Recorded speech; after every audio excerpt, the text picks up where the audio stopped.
Wednesday's bombshell from Richard. Audit uncovered 83K drained from kids' 200K trust in 18 months, beyond my 40K find, as Diana escalated sly 500 to 1K thefts to 5 to 7K hauls, bankrolling Hunter's Scottsdale pad, Ducati, and 3K Vertigo tabs.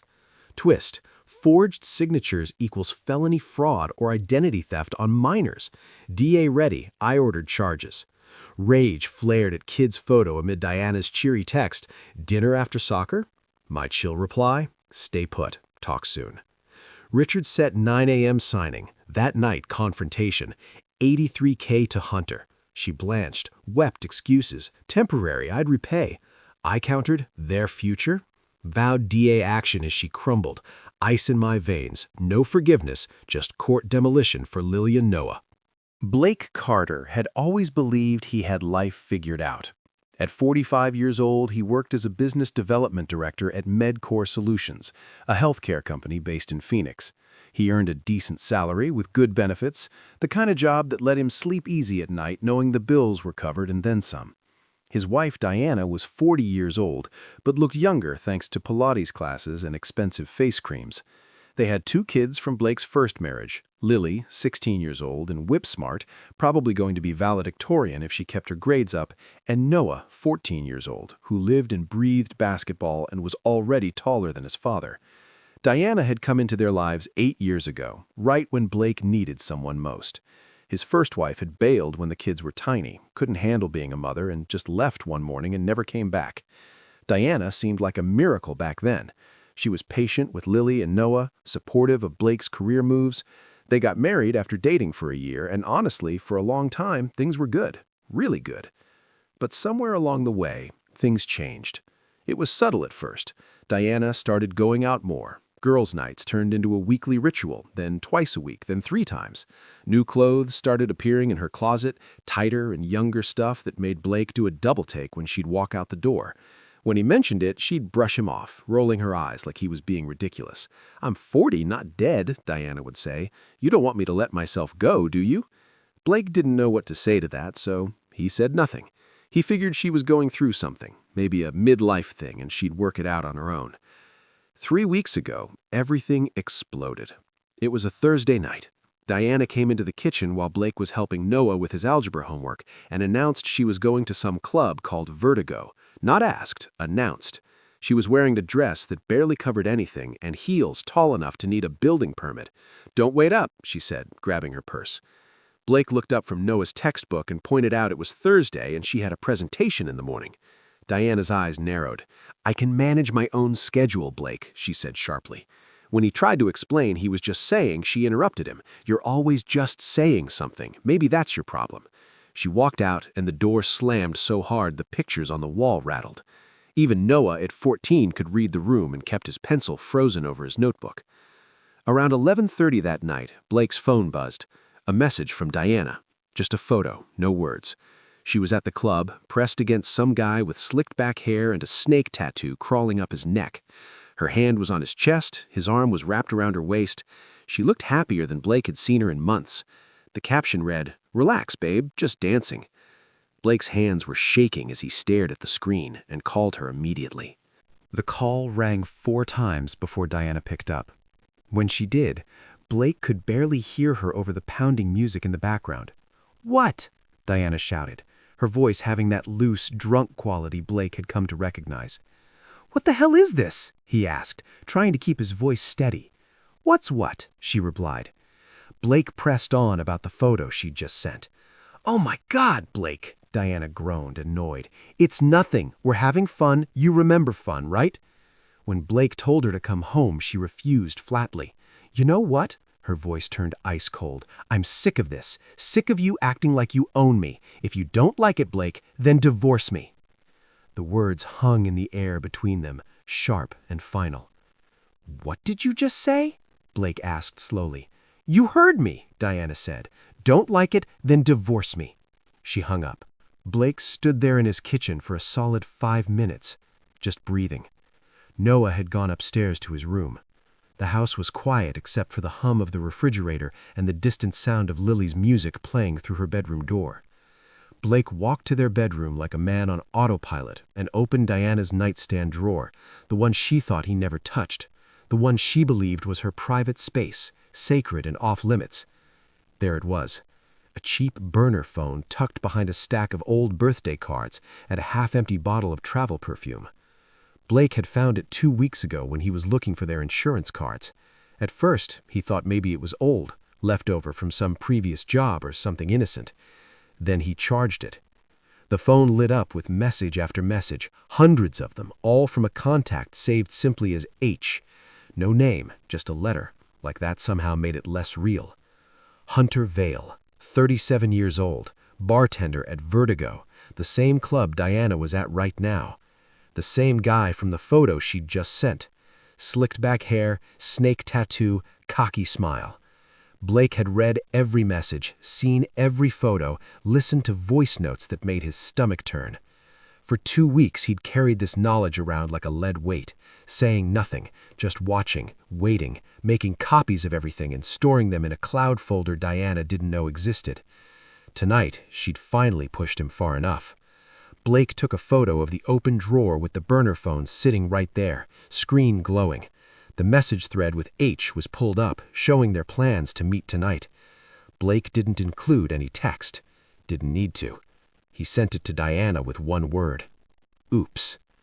Then he grabbed his keys and walked out of the house. His phone started ringing before he reached his car. Diana. He declined the call. It rang again immediately. Declined. A text popped up. Blake, answer the phone now. Blake drove to Nicole's apartment complex around 1:30 in the morning and texted her, I need to talk. It's important. 3 dots appeared immediately. Then, come up, 3B. Nicole opened the door in sweatpants and an oversized t-shirt, hair in a messy bun, concern written all over her face. Blake, what happened? She asked. Blake held up his phone, showing her the cloud folder. I need you to see something, he said quietly, and I need you to know the truth before Diana gets to you first. Nicole stepped aside, letting him in. Her apartment was small but comfortable, photos of her kids lining the walls, toys scattered across the living room floor. She'd gotten divorced 3 years ago and raised 2 boys on her own while working as a paralegal. She was a strong woman, the kind who didn't take garbage from anyone. Nicole made coffee while Blake set his laptop on her kitchen table. The clock on her microwave read 1:47. Blake, you're scaring me, Nicole said, sitting down across from him. What's going on? Blake turned the laptop toward her and opened the cloud folder. Your sister's been having an affair. Has been for at least 6 months, maybe longer. I found a burner phone 2 weeks ago. This is everything. Nicole's face went pale as she scrolled through the messages. Her hand covered her mouth. Then she clicked on a photo, and her eyes filled with tears. Oh my God, she whispered. Blake, I'm so sorry. There's more, Blake said quietly. See the messages from March, the ones about the clinic? Nicole found them and read. Her face changed from sympathy to something harder, anger. She told me she had a miscarriage, Nicole said slowly. She called me crying, said you 2 lost a baby, that it was tearing you apart. Blake's jaw clenched. There was no miscarriage, Nicole. Look at the dates. She was with him that day. The clinic wasn't for a miscarriage. Nicole kept reading, her hands shaking now. She got rid of it, she said, her voice barely audible. She got rid of his baby and lied to everyone, to me, to her own sister. Blake nodded, and she used it to manipulate everyone's sympathy. Your mom sent us $1,000 to help with medical bills. Remember that? Oh, God, Nicole said, pushing the laptop away, unable to look anymore. I can't believe this. I mean, I can, but I don't want to. Diana's always been selfish, but this... Blake leaned forward. There's something else you need to know. Diana has been taking money from the kids' college fund. Nicole's head snapped up when Blake mentioned the college fund theft. What? She asked, her voice rising. Blake pulled up the bank statements he'd printed earlier in the week and showed her the withdrawals. She's been pulling it out slowly over the past year. 500 here, 1,000 there. It all went to a separate account I didn't know existed. Nicole studied the statements carefully with her paralegal's eye. Can you prove it was her? She asked. Every withdrawal has her electronic signature, Blake explained, pointing to the screen. And look at the dates. They line up with expensive gifts Hunter posted on his social media. New watch, motorcycle payment, rent for an apartment across town. Nicole stood up and walked to her window, arms crossed, staring out at the dark parking lot. "I need to tell you something," she said finally. "Something I should have told you 2 years ago." Blake waited. Nicole turned to face him. "At my Christmas party, remember? Diana got drunk and started flirting with my friend's husband, really aggressive flirting. I pulled her aside and she laughed it off, said she was just having fun, that you didn't pay attention to her anymore." Nicole's voice dropped. "Anyway, she said you were boring, that marrying you was settling, that she deserved better." The words stung, but they didn't surprise Blake. "Why didn't you tell me?" he asked. "Because she's my sister," Nicole said, her voice breaking.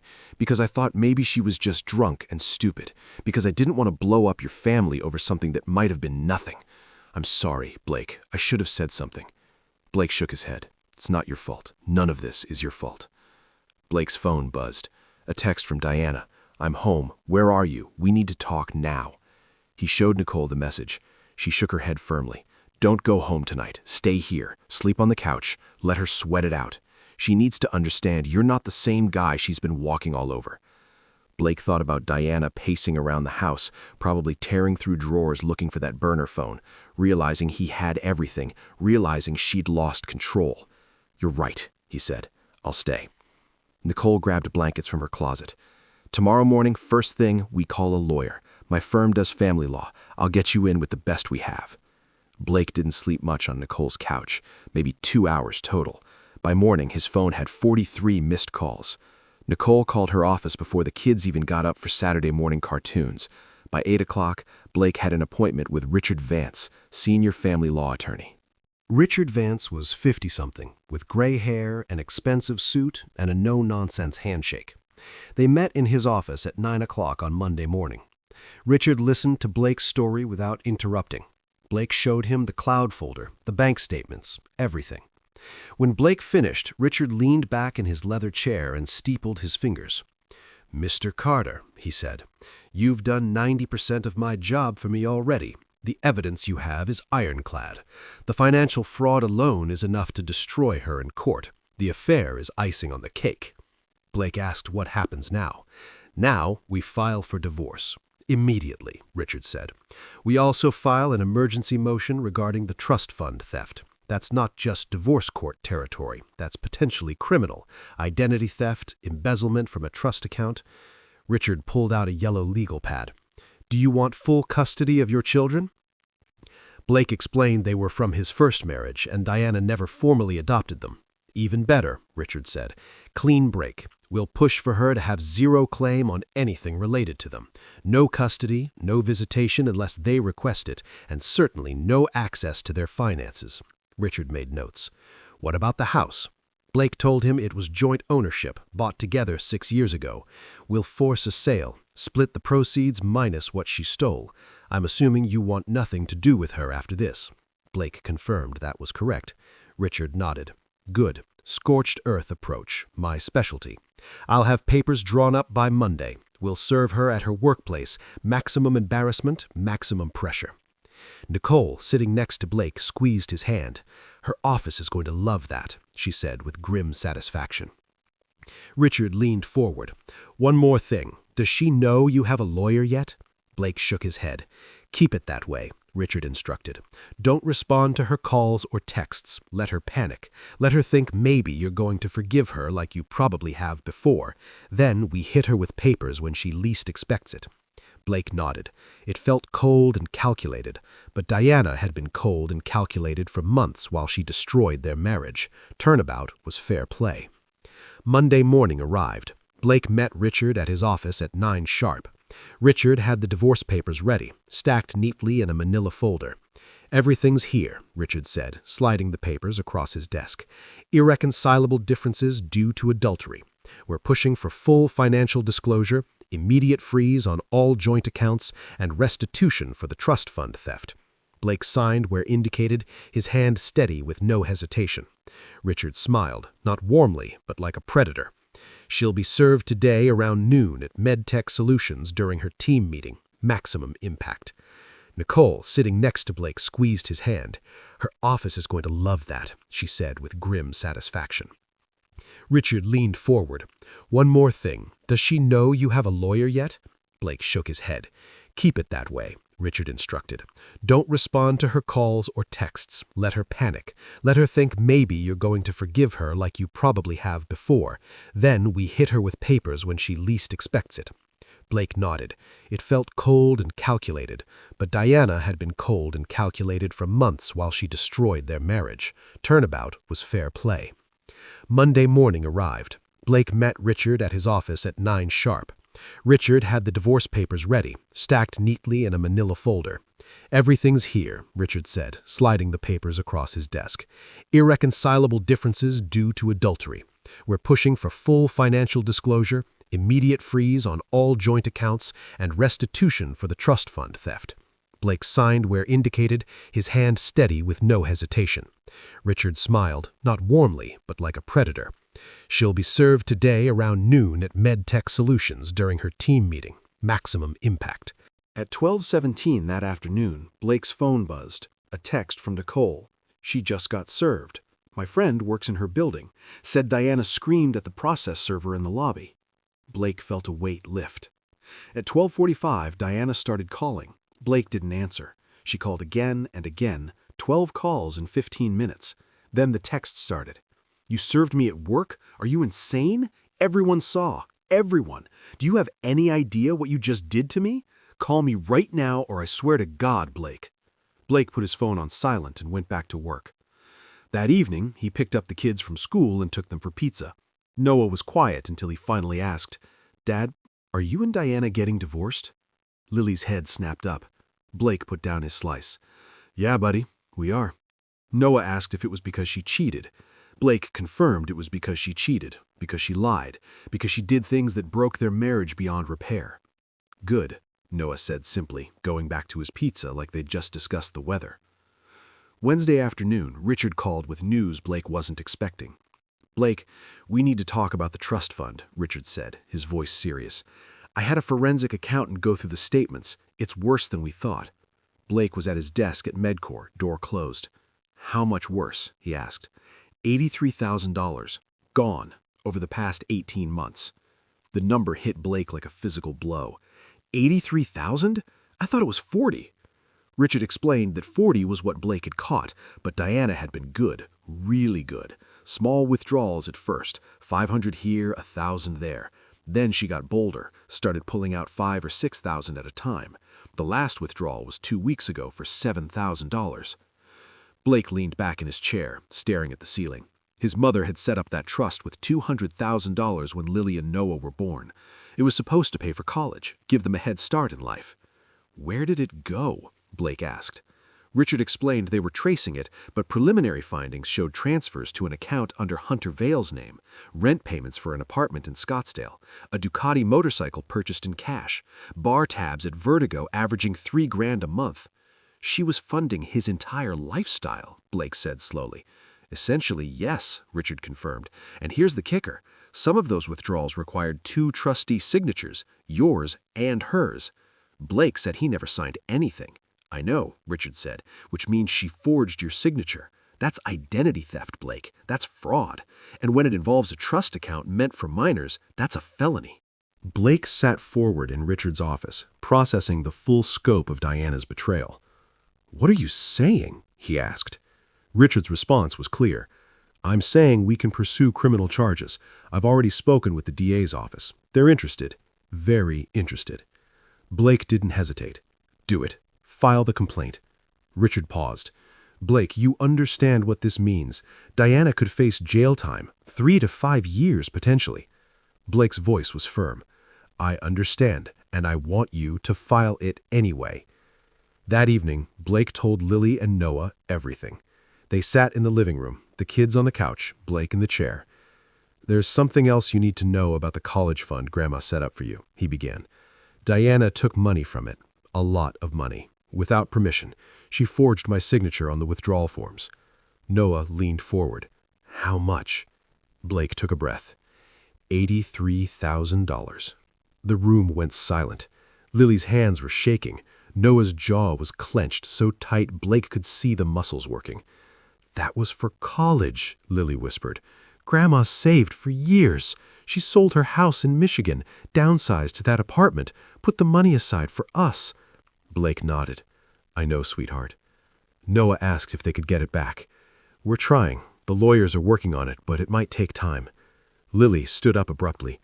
"I hate her," she said, her voice breaking. "I actually hate her. How could she do that to us?" Blake admitted he didn't know. Noah asked if Grandma knew yet. That question gutted Blake. His mother was 72, living on a fixed income in her small apartment. That trust fund had been her legacy to her grandchildren. "Not yet," Blake said, "but I'll have to tell her." Lily's eyes filled with tears. "She's going to be heartbroken." Noah stood up, his voice steady. "Dad, I want to testify. If this goes to court, I want a judge to hear what she did." Lily nodded. "Me too." Friday brought parent-teacher conferences. Lily had them scheduled for her junior year progress reports. Both parents were supposed to attend. Blake drove to the high school alone, figuring Diana wouldn't show. He was wrong. She was waiting in the hallway outside Lily's English teacher's classroom, arms crossed, looking thin and tired. She'd lost weight. Her clothes hung loose on her frame. "We need to present a united front," Diana said when she saw Blake, "for Lily's sake." Blake's response was cold. "There is no united front. There's no us anymore." Diana pleaded, "Blake, please. The teachers don't need to know our business." Blake's voice rose slightly. "Our business? Diana, you stole from my kids and cheated on me. That's not business. That's criminal behavior." A teacher walked past, glancing at them curiously. Diana's face flushed. "Lower your voice," she hissed. Blake refused. Mrs. Patterson opened her door. "Mr. and Mrs. Carter, we're ready for you." They sat in tiny student desks 3 feet apart while Mrs. Patterson discussed Lily's essay on The Great Gatsby. Diana smiled and nodded like everything was normal. Halfway through, Blake couldn't take it anymore. "Mrs. Patterson, I need to inform you that Diana and I are divorcing." 3 months later, Blake walked into the Maricopa County Courthouse with Richard Vance on one side and Nicole on the other. Lily and Noah were with Blake's mother in the gallery, both dressed in their Sunday best. They'd insisted on being there. Diana sat at the defendant's table with her public defender. She couldn't afford a private attorney anymore. Hunter had disappeared the moment criminal charges were filed, blocked her number, deleted his social media, and vanished like smoke. Diana had lost 20 pounds since Blake last saw her. Her hair was pulled back in a severe bun. Dark circles shadowed her eyes. She looked small and broken. Part of Blake felt sorry for her, a very small part. The rest of him remembered the $83,000 she'd stolen from his children. The criminal case for embezzlement had been fast-tracked because of the overwhelming evidence. Richard had provided bank statements, forged signatures, and digital trails showing money flowing from the trust directly to Hunter's accounts. The DA called it one of the cleanest cases of identity theft and fraud she'd seen in her 15-year career. Nicole testified first. She took the stand in a navy blue suit, her voice steady and clear. She explained how Diana had lied about the miscarriage, how she'd manipulated the entire family for sympathy and money, how she'd stolen from their mother while pretending to be the devoted daughter-in-law. "My sister has always been selfish," Nicole said, not looking at Diana. "But I never thought she'd stoop to stealing from children. That's a level of cruelty I didn't think she was capable of." The judge listened intently, making notes on her legal pad. Blake's mother took the stand next. She was 72, still sharp as ever, wearing the navy dress she'd bought for Lily's confirmation. When the prosecutor asked about the trust fund, her voice shook but didn't break. "I saved for 15 years, she said, gripping the witness stand railing. "After my husband died, I sold our house in Michigan, the house where we raised our children, where we celebrated every Christmas and birthday. I downsized to a small apartment and put that money aside for Lily and Noah's education. It was supposed to be my legacy to them, my final gift." Her voice hardened. And she stole it to buy her boyfriend a motorcycle. Diana was crying at the defense table, shoulders shaking. Her lawyer kept whispering to her, probably telling her to keep it together, that the jury was watching. Lily testified next. At 16, she was poised and articulate, speaking clearly into the microphone. She explained how Diana had changed over the past 2 years, becoming distant and cruel. How she'd found Diana's second phone once while looking for car keys and seen messages she shouldn't have seen. "I didn't tell my dad right away," Lily admitted, her hands folded in her lap. "I thought maybe I misunderstood what I saw. Maybe it was innocent. But then I saw the bank statements Dad had printed out. I saw my college fund disappearing month by month, and I realized she'd been stealing from Noah and me the whole time." The defense attorney tried to paint Diana as a woman who'd made mistakes in a troubled marriage, tried to suggest Blake had been emotionally distant and controlling, that Diana had acted out of desperation and loneliness. Noah shut that down immediately. When he took the stand, still wearing his basketball warm-up jacket because he'd come straight from practice, the prosecutor asked if Blake had ever been controlling or abusive.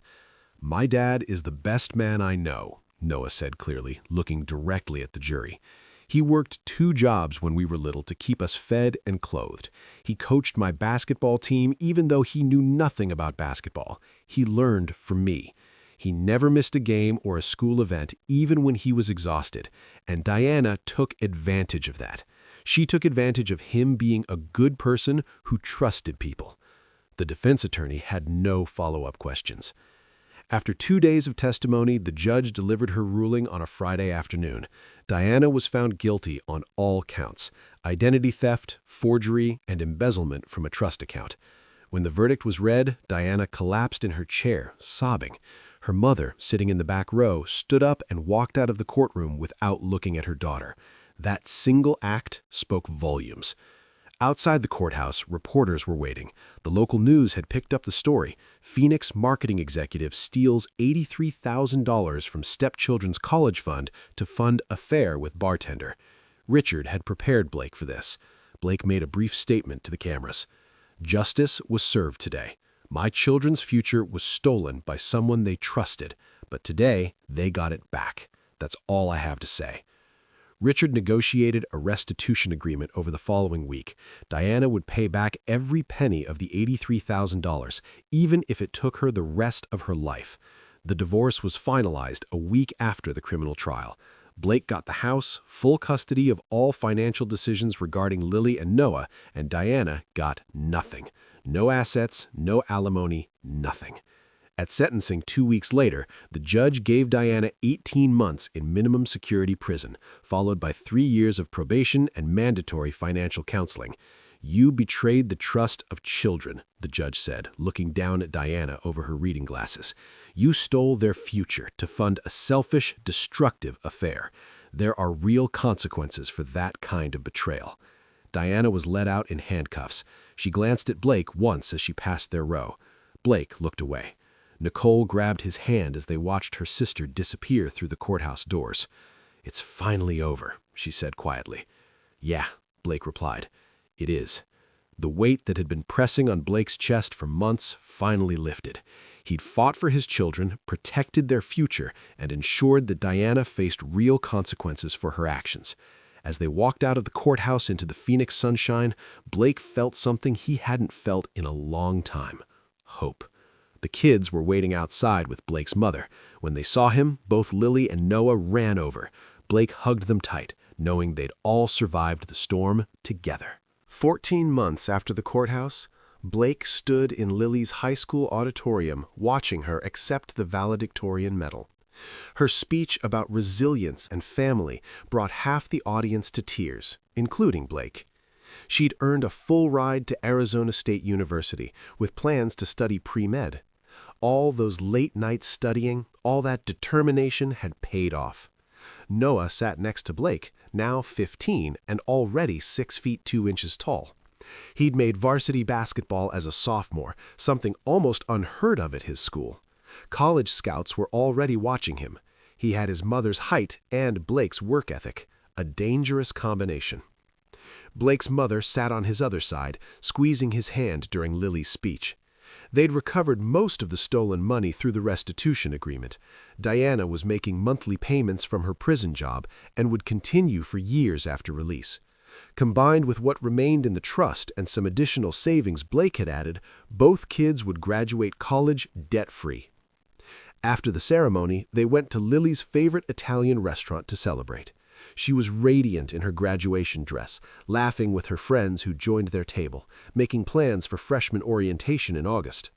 Watching her joy, seeing her free from the shadow of Diana's betrayal, made everything Blake had fought for worthwhile.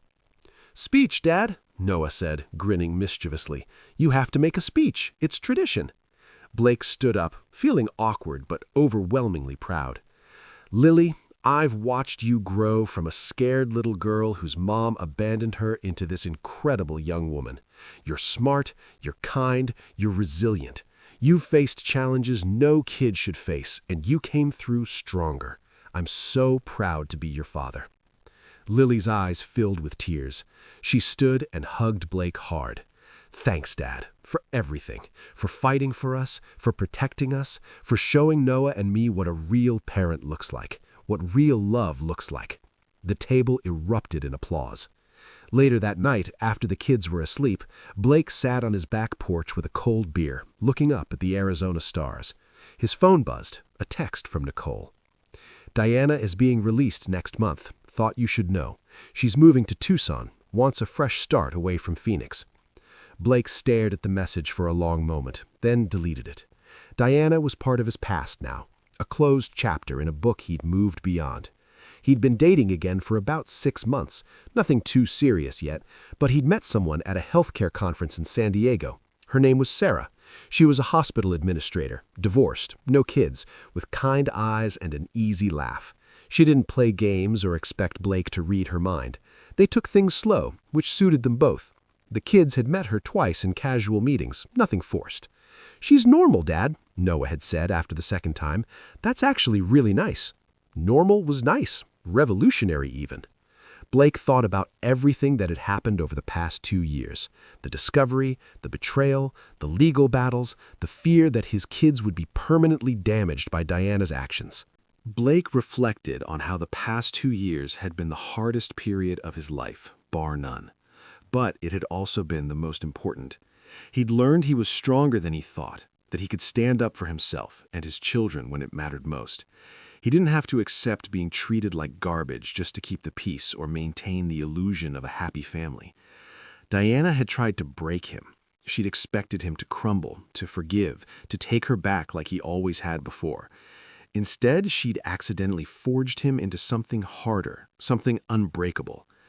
His relationship with Sarah was growing slowly but steadily. She understood what he'd been through because she'd been through her own divorce, though nothing as dramatic as his. She was patient with his hesitance, respectful of the fact that Lily and Noah came first, always. They'd gone to dinner 3 times, caught a movie twice, and spent one Sunday afternoon hiking Camelback Mountain together. Sarah had a quiet strength about her that Blake found comforting. She didn't need constant attention or validation. She had her own career, her own life, her own friends. When they were together, it was because they both wanted to be, not because either of them was filling some desperate void. "I like that you're a good dad," Sarah had told him on their 4th date. "That's attractive. A man who shows up for his kids, who fights for them, who puts them first. That says everything I need to know about your character." Blake had smiled at that. It was nice to be appreciated for the things that mattered, for being present and protective rather than flashy or exciting. The kids seemed to genuinely like Sarah. Lily had pulled Blake aside after their second meeting and said, "She's nice, Dad, like actually nice, not fake nice." That endorsement meant everything. Work was going well too. Blake had been promoted to Senior Director of Business Development at MedCore Solutions. The promotion came with a significant raise and better benefits. His boss had specifically mentioned Blake's composure and professionalism during his personal crisis as evidence of his leadership qualities. "You handled an impossible situation with dignity," his boss had said. "That's the kind of character we want in our leadership team." Blake used some of the extra income to take the kids on a trip to California over spring break. They visited colleges for Lily, spent a day at Disneyland, and ate too much In-N-Out burger. It was simple, normal, exactly what they needed. One evening on the hotel balcony overlooking the Pacific Ocean, Noah had said, "This is nice, Dad. Just the three of us. It feels right." Blake had agreed completely. It did feel right. His mother's health was good. She'd been devastated when Blake told her about the stolen trust fund, but the restitution agreement had eased her mind. "I'm just glad those children will still get their education," she'd said. "That's all that matters. And I'm proud of you, Blake, for standing up for them, for not letting Diana get away with it." Her pride meant more to Blake than she probably knew. He'd spent so much of his life trying to be the responsible one, the steady one, the one who held everything together. It was validating to know that when it really mattered, he'd done exactly that. 2 years after the divorce was finalized, Blake received a letter. It was handwritten on lined paper, forwarded through Richard's office with a note. "She's been sending these monthly. Thought you should finally see one." The letter was from Diana. It read, "Blake, I know you probably won't read this, but I need to say it anyway. I'm sorry. For the affair, the lies, the money I stole, for betraying you and the kids, for being the worst version of myself and taking you down with me. You deserved so much better. Lily and Noah deserved better. I was selfish and cruel, and I destroyed the best thing in my life. I don't expect forgiveness. I don't deserve it. I just wanted you to know that you were right about everything. I hope you're happy now. I hope Lily and Noah are thriving. That's more than I deserve to hope for, but I hope it anyway. Diana." Blake read it once, slowly. Then he folded it carefully and placed it in a box in his closet alongside the divorce papers and court documents. Maybe someday the kids would want to read it. Maybe not. That would be their choice. For now, it didn't matter. Blake was happy. The kids were happy. They'd survived the storm and come out stronger, closer, better on the other side. Lily was excelling at Arizona State, maintaining a 4.0 GPA in her pre-med program. She called home twice a week, excited about her classes, her new friends, the research opportunity she'd secured with a professor studying pediatric medicine. Noah was thriving too. His basketball team had made it to the state semifinals his sophomore year. He was being recruited by Division I schools already, with coaches showing up to watch him play. His grades were solid, his confidence was growing, and he'd become a leader on his team. Blake and Sarah had gotten serious. They'd said, "I love you" for the first time 3 months ago. She'd met his mother, who approved wholeheartedly. "She's good for you, Blake," his mother had said. "She's steady. She's kind. She doesn't need you to fix her or save her. She just wants to be with you. That's what you deserve." They'd talked about moving in together eventually, maybe after Noah graduated high school. No rush. They were both content to let things develop naturally. Blake had learned that the best relationships weren't the dramatic, passionate, all-consuming ones. They were the quiet, steady, supportive ones, where both people showed up consistently and chose each other every day. On a warm evening in May, Blake sat on his back porch with Sarah beside him, watching the sunset paint the Arizona sky in shades of orange and pink. His phone buzzed with a text from Lily. "Aced by biochemistry final. Thanks for believing in me, Dad." He smiled and showed Sarah the message. She squeezed his hand. "You did good, Blake. You protected them when it mattered most. You gave them a future." Blake looked at her, then back at the sunset, and realized something profound. Diana hadn't just failed to break him. She'd inadvertently shown him what he was truly capable of, standing up for himself, fighting for what mattered, refusing to accept less than he deserved. And honestly, that was more than enough.